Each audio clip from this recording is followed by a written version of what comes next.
Olá, alunos. Muito bem-vindos à nossa terceira aula da disciplina de Administração de Sistemas de Redes 2. Hoje, o servidor DHCP e também falaremos sobre o SSH. Bom, como objetivos, esperamos que você compreenda o papel do servidor DHCP dentro da rede local.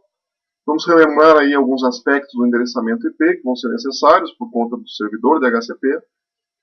Conhecer o potencial de recursos que podem ser utilizados nos servidores de acesso remoto e relacionar aí as principais características dos servidores Telnet e SSH.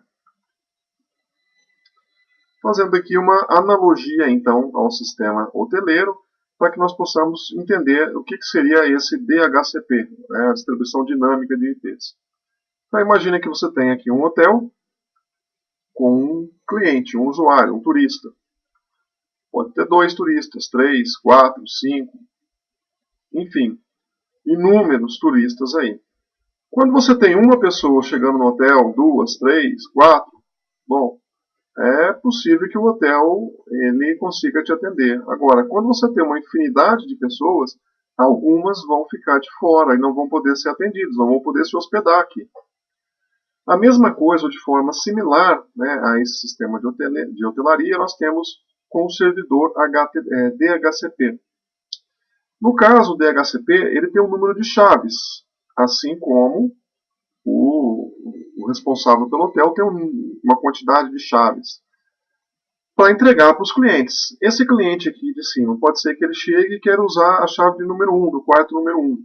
Mas se ele voltar daqui um mês, daqui uma semana, pode acontecer duas coisas. Ou esse número 1 está ocupado e ele não poder usar ele, ou ele está livre e ele poder usar novamente. Então, na questão do DHCP é mais ou menos isso que acontece. O servidor tem muitos clientes, muito mais clientes do que chaves, porque ele faz uma estimativa de que nem todos estarão conectados ou estarão utilizando ao mesmo tempo aquele serviço. Então, quando o cliente se aproxima, faz uma requisição, a função do servidor DHCP é atribuir a ele um número IP dentro daquela rede. Protocolo DHCP, ó. Dynamic Host Configuration Protocol. Aqui nesse desenho, né, nós temos os servidores de DHCP, os vários clientes, né, e aqui. Então, todo mundo pertencendo à mesma rede, o que o DHCP faz é atribuir para o cliente que solicitou o endereço para que ele possa se comunicar com os outros elementos da rede. É possível configurar o DHCP para que, além dele atribuir o endereço IP, ele também mostre qual é a máscara, qual é o gateway, qual é o DNS que esse cliente precisaria estar configurando para acessar a rede. Então, ele facilita muito a vida do usuário, que não precisa se preocupar com essas questões. Né? Toda a configuração é feita de forma automática. Bom, eu posso ter uma configuração particular onde o IP é vinculado ao endereço MAC. Né? Lembram que o endereço MAC? O endereço MAC é o endereço que toda placa de rede possui. Fica mais ou menos nesse formato. Então, o cliente tem esse endereço MAC.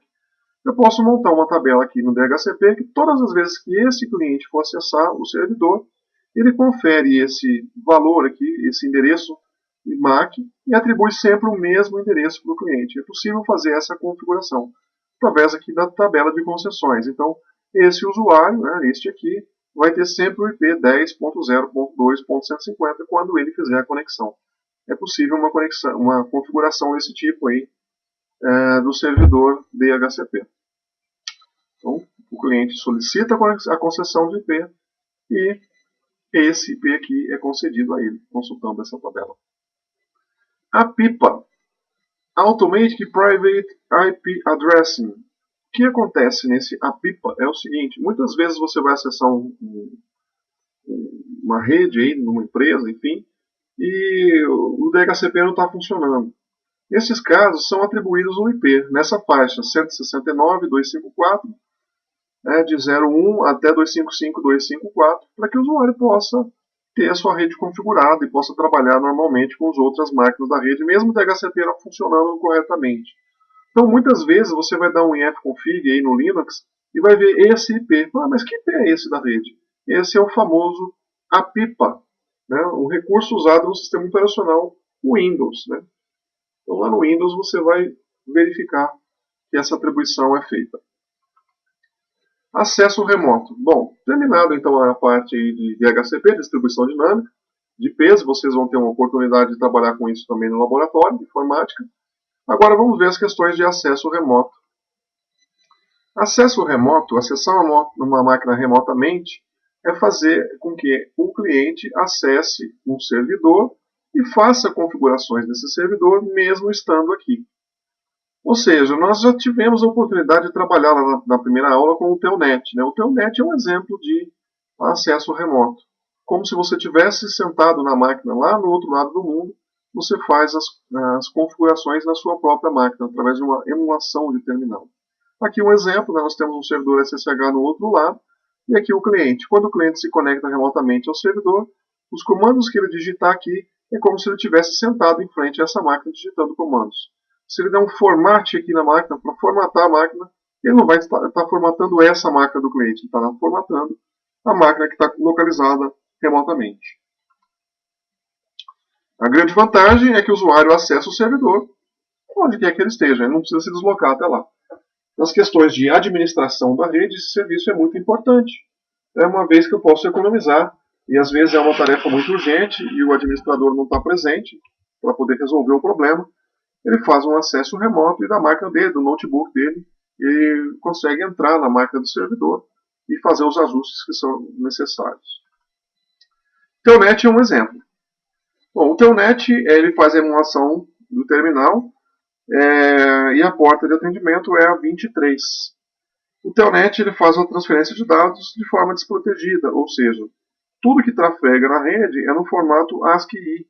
Então, quando eu tenho que, como é um serviço autenticado, como eu tenho que digitar meu usuário e minha senha, quem estiver na rede e capturar essas informações passa a ter outros privilégios. Né? Por isso ele está em desuso, por essas questões de segurança.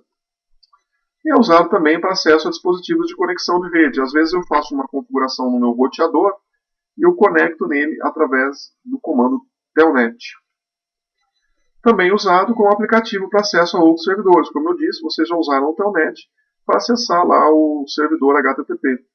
Na aula passada eu não mostrei isso, mas também é possível você fazer uma configuração usando o FTP, usando o telnet para acessar o servidor de FTP que foi visto aí na aula passada. Bom, no lugar aí, já que ele está em desuso, o telnet, um que está sobressaindo aí no lugar dele é o SSH, que é o Security Shell. No Security Shell, já os dados são trafegados de forma protegida. A emulação agora do terminal é na porta 22, né, o do telnet é na 23. A transferência de dados de forma protegida, com criptografia, os dados não são mais transmitidos no formato ASCII. E o serviço muito usado por administrador de redes. Este é muito usado mesmo, tá? Esse tipo de recurso. Pode ser usado em associação a serviços de transferência de arquivos. Às vezes eu quero transferir arquivos e eu também consigo transferir arquivos usando SSH. Não é só o FTP que funciona para esse fim, não. Está aqui um exemplo de aplicativo, né, do cliente SSH. Esse PUTTY que vocês encontram aí para a versão do Windows, né, ele é muito utilizado, tem para Linux também. É muito utilizado, aqui você coloca o IP do servidor que você quer conectar, aqui a porta e faz a conexão. Via SSH, ou via Telnet, ou outros tipos aí que eu não comentei de acesso remoto. Né?